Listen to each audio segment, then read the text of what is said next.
Romans 7 is not talking about a born-again person. Paul says when we were in the flesh, meaning before we became born again.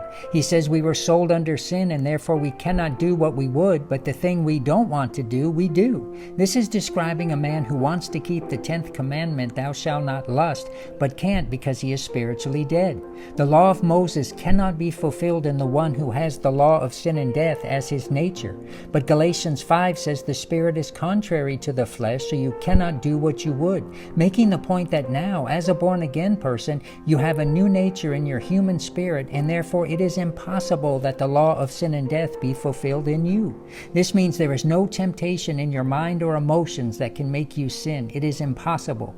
You may say, well, I sinned 10 times yesterday. Yes, because ultimately you wanted to. It is impossible that the law of sin and death be fulfilled in you if you are choosing not to sin.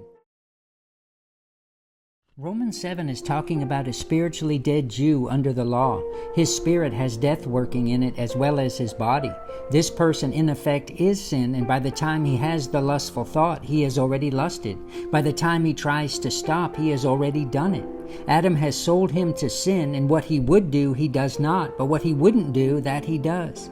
But Jesus gave us new life in our reborn human spirit, and even though we still have a body from Adam, the thought of lust or the temptation to any sin or to take cares and worries, they are only in the natural mind if we are resisting them by the born-again human spirit.